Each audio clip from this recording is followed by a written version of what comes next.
Oke, kita lanjut. Di tahun 2020 ini terdapat perubahan template dari yang sebelumnya template lama yang digunakan di tahun 2019, baik itu pedoman maupun SOP atau prosedur kerja. Yang pertama kita bahas dari segi sampul. Di sampul yang lama terdapat nama direktorat.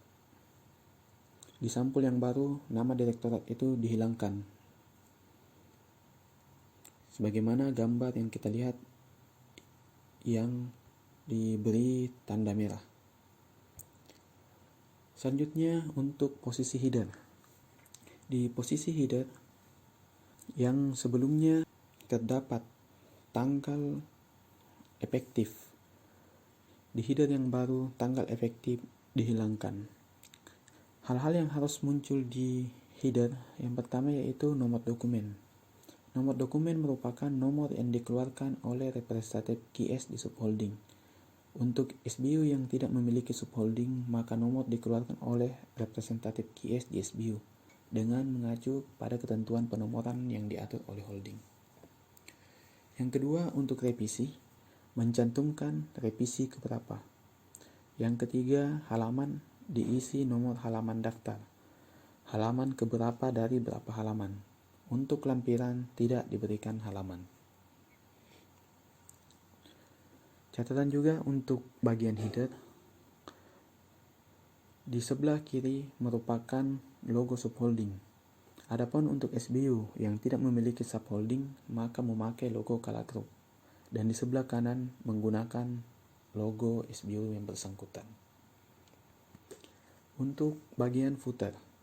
Sebelumnya untuk bagian footer belum ada bagian paraf, baik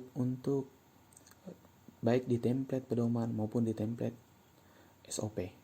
Untuk tahun ini mulai diberlakukan setiap pedoman maupun SOP akan memiliki footer, yaitu untuk paraf leader penyusun SKK atau pimpinan unit dan paraf fungsi fasilitator reviewer SKK.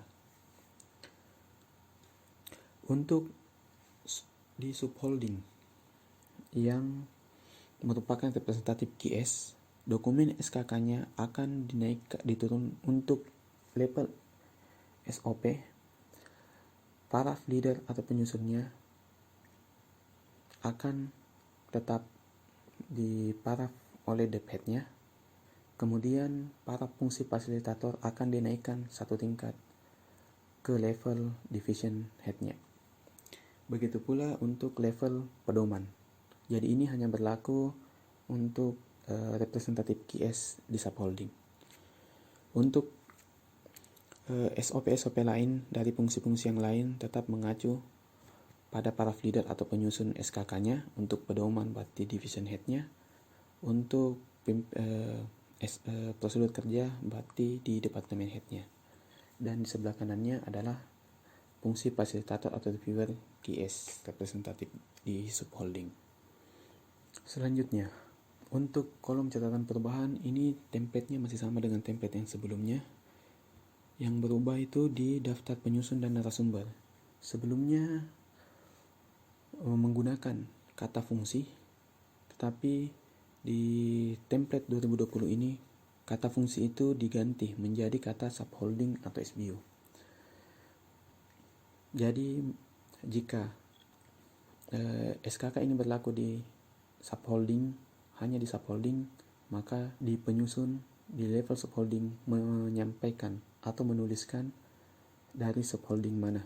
Kemudian untuk SBU, jika di daftar penyusun atau narasumbernya berasal dari SBU atau subholding, maka dia akan menuliskan nama subholdingnya dan akan menuliskan nama asal SBU narasumbernya.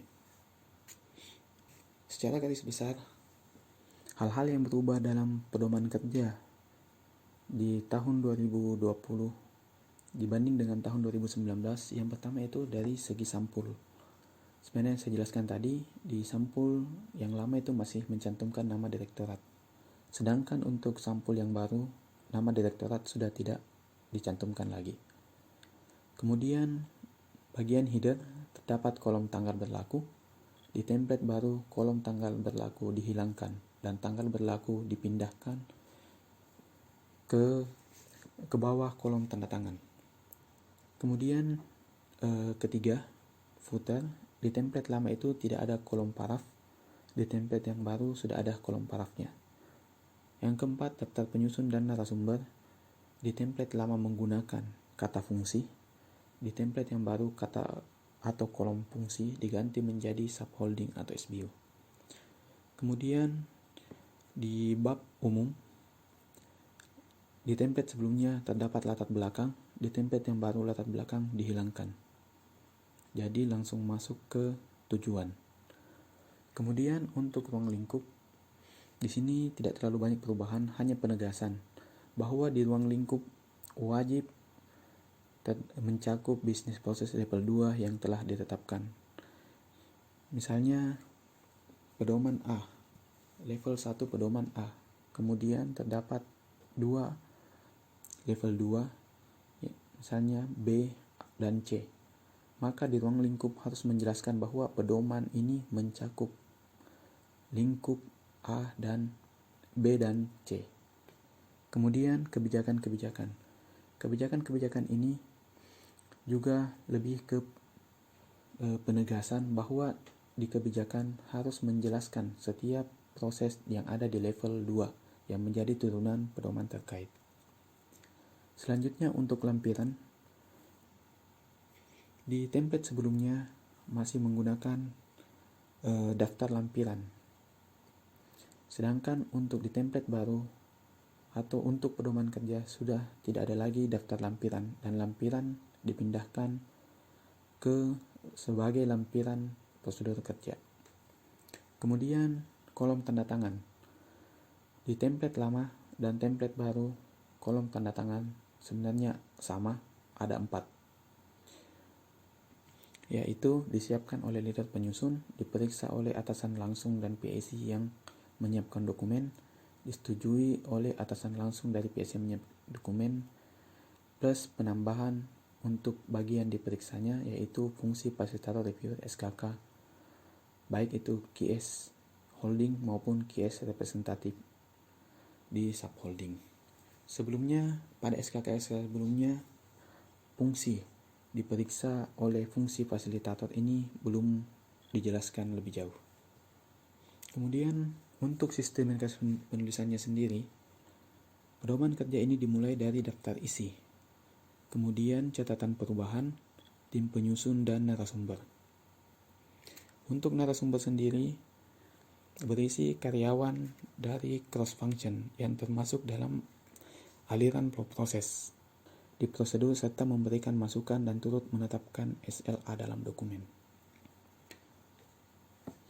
Jadi narasumber untuk pedoman itu adalah narasumber yang diambil dari fungsi lain atau cross function. Jadi narasumber tidak boleh dari atasan maupun bawahan si process owner, tapi lebih ke karyawan atau process owner di fungsi lain.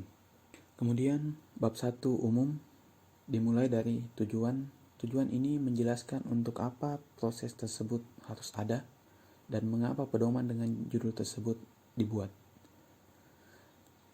Kemudian ruang lingkup menjelaskan garis besar lingkup kebijakan perusahaan yang akan ditulis atau dibahas dari isi pedoman yang hendak dituangkan dalam bab 2 kebijakan.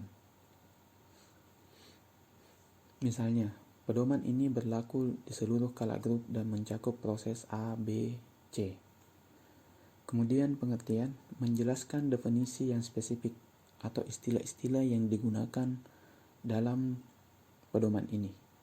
Kemudian referensi mencantumkan ketentuan atau peraturan perundang-undangan yang berlaku atau kebijakan perusahaan yang berlaku yang menjadi rujukan atau acuan dalam penyusunan pedoman ini. Kemudian bab 2 kebijakan, yaitu berisikan kebijakan-kebijakan penting perusahaan yang akan dituangkan dalam pedoman yang disusun yang menjelaskan kebijakan tentang setiap proses level 2 yang menjadi tujuan pedoman terkait. Kebijakan yang disusun tersebut agar mencerminkan siklus PDCA, yaitu Plan, Do, Check, dan Action. Apabila kebijakan-kebijakan yang hendak dituangkan dalam pedoman ini tidak dapat dituangkan dengan menggunakan pola atau siklus PDCA, maka penulisan isi materi SKK dibuat dalam beberapa bab dan subbab. Jadi,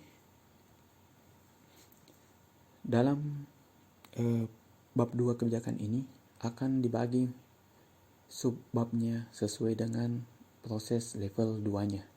Jadi misalnya proses level 2-nya ada 2, maka dibuat subbab 1 dan subbab 2. Begitu pula seterusnya. Jadi semuanya mengacu kepada proses di level 2-nya. Selanjutnya kita masuk ke prosedur kerja. Beberapa hal yang berubah dari template lama ke template baru. Yang pertama yaitu mengenai sampul. Ini sama juga dengan pedoman yang tadi. Untuk sampul itu mencantumkan nama direktorat pada template lama itu dihilangkan pada template baru. Yang kedua, pada header kolom tanggal berlaku juga dihilangkan. Kemudian dipindahkan ke bawah kolom tanda tangan. Kemudian di bagian footer tidak ada kolom paraf. Untuk di template baru, kolom paraf diadakan dengan mekanisme yang sama seperti yang tadi. Kemudian untuk daftar penyusun dan narasumber SKK, di template yang lama itu terdapat kolom fungsi yang di template baru diganti menjadi subholding atau SBU. Kemudian untuk uraian, yang selanjutnya yaitu fungsi atau unit organisasi atau jabatan terkait itu di template lama ada dan di template baru dihilangkan. Kenapa di template baru dihilangkan? Karena fungsi atau jabatan terkait ini akan muncul nanti di flow sebagai PIC atau penanggung jawab. Kemudian untuk ruang lingkup, di template yang lama menjelaskan garis besar konten materi yang akan ditulis atau dibahas dari isi prosedur dan lingkup pemberlakuan prosedur tersebut. Di template yang baru, ini lebih ke penegasan sebenarnya, di mana di lingkup tersebut menambahkan garis-garis besar tahapan yang tertuang dalam definisi proses yang telah ditetapkan. Jadi harapannya dalam penyusunan ruang lingkup ini memperhatikan definisi proses. Jika definisi proses menjelaskan tahapan prosesnya ada A, B, C, D, maka di ruang lingkup juga harus menjelaskan bahwa ruang lingkup ini berlaku di mana dan akan melingkupi proses A, B, C, dan D, mengacu ke definisi tahapan definisi proses yang telah ditetapkan di definisi proses. Kemudian untuk batasan tetap ada, di mana batasan ini sebenarnya menjelaskan persyaratan-persyaratan yang tidak boleh dilanggar dalam proses maupun persyaratan-persyaratan yang membatasi proses tersebut. Untuk template 2020 lebih ke penegasan hal-hal apa saja yang membatasi penerapan prosedur tersebut. Misalnya, proses A membutuhkan suatu trigger khusus untuk dapat dilaksanakan. Sehingga jika trigger tersebut tidak ada, maka prosedur ini tidak dapat dijalankan.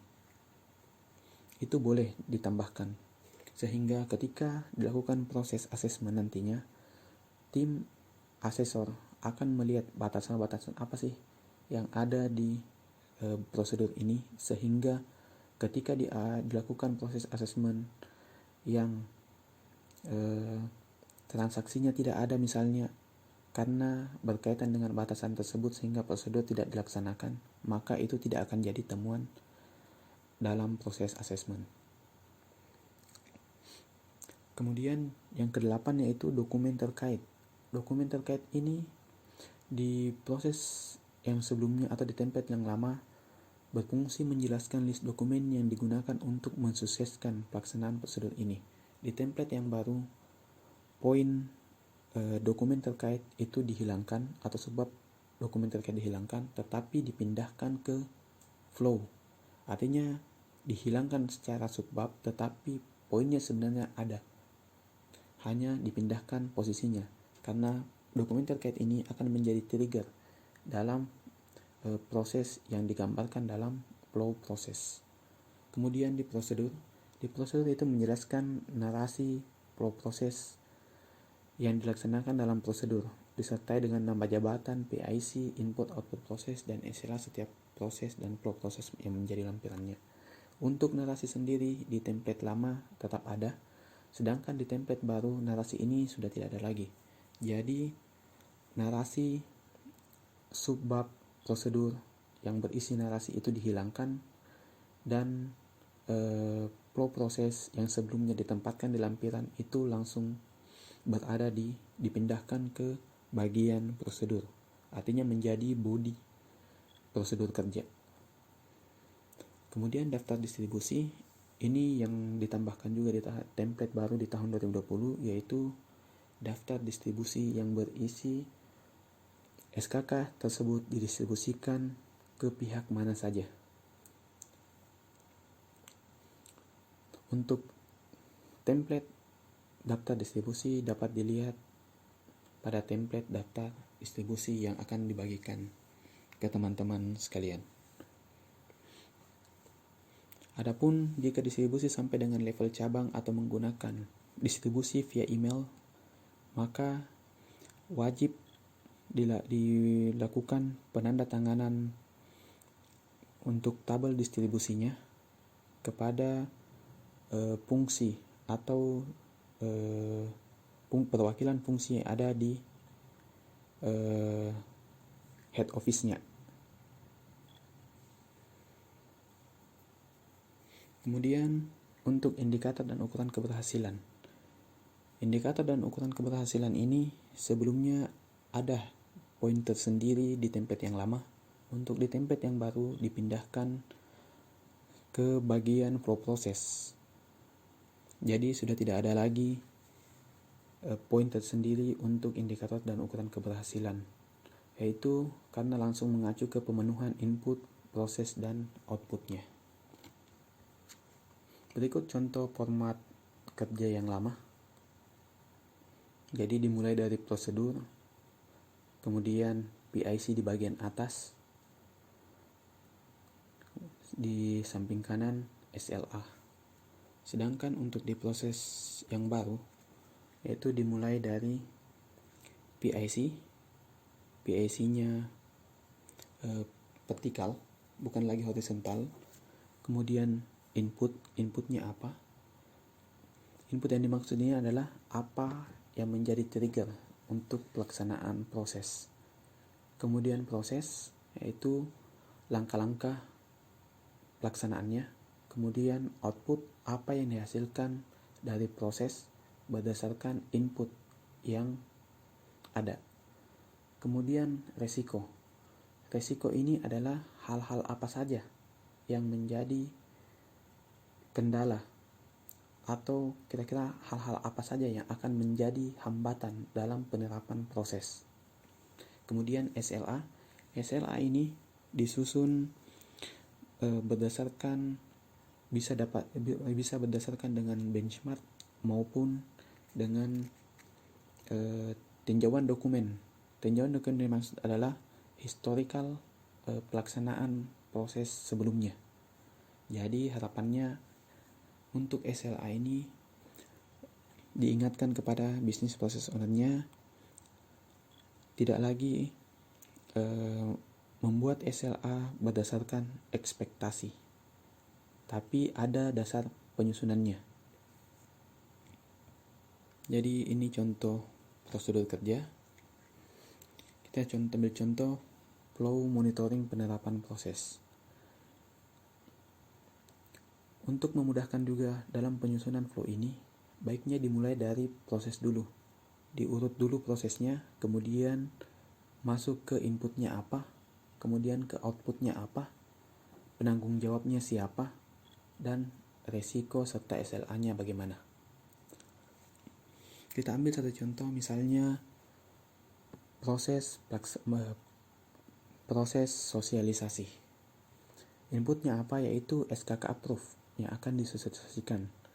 Kemudian SOP penerapan proses. Yang kenapa butuh SOP penerapan proses? Karena ini SOP yang akan menjelaskan bagaimana metode atau cara melakukan sosialisasi. Kemudian outputnya apa? Report pelaksanaan sosialisasi.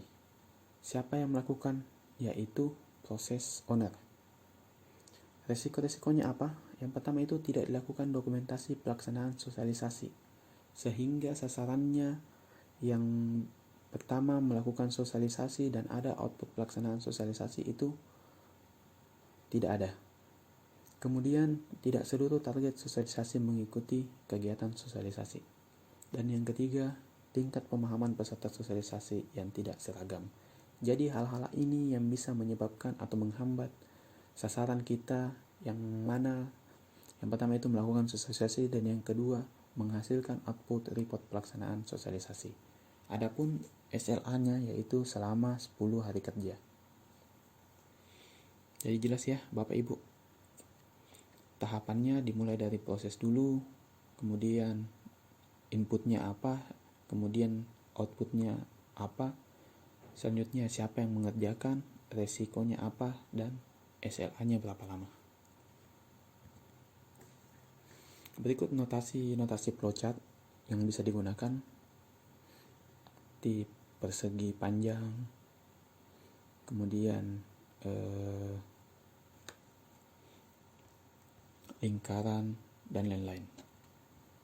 Untuk sistem recognition sendiri dimulai dari daftar isi, catatan perubahan, tim penyusun, narasumber, kemudian masuk ke tujuan, ruang lingkup, referensi, pengertian dan batasan. Pengertian ini sama menjelaskan hal-hal apa saja atau istilah-istilah apa saja yang digunakan dalam prosedur kerja ini. Batasan seperti yang saya jelaskan tadi, hal yang membatasi penerapan proses atau penerapan prosedur. Kemudian prosedurnya sendiri yang berupa flow proses. Selanjutnya daftar distribusi, yaitu daftar distribusi dokumen ke pihak-pihak mana saja. Kemudian lampiran, yaitu menampilkan nomor serta judul lampiran yang ada di dalam dokumen. Untuk lampiran sendiri tidak diberikan nomor ya Bapak Ibu, tidak diberikan halaman. Berikut pedoman dan SOP pendukung. Untuk aplikasi yang akan kita gunakan adalah aplikasi Setbox. Ya, ini untuk aplikasi Setbox sendiri akan dijelaskan pada pembahasan selanjutnya.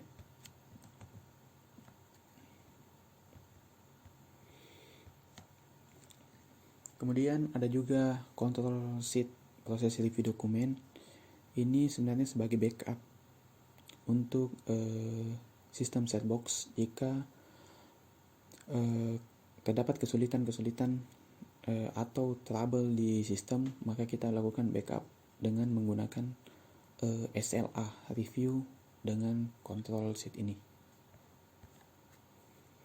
Berikut tahapan review dokumen QS departemen. Jadi ketika di submit draft, QS akan oleh proses owner melalui dokumen kontrol, itu akan dilakukan review di dokumen, kemudian hasil reviewnya akan diserahkan kembali kepada dokumen kontrol. Jika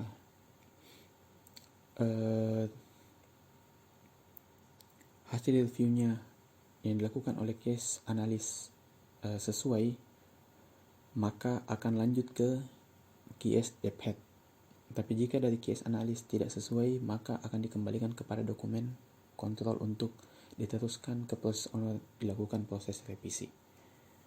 Jika semua sudah selesai di review dan sudah oke sampai dengan level QS Dev Head, maka dipersilahkan ke proses owner untuk melakukan proses approval sesuai dengan level hierarki dokumennya masing-masing.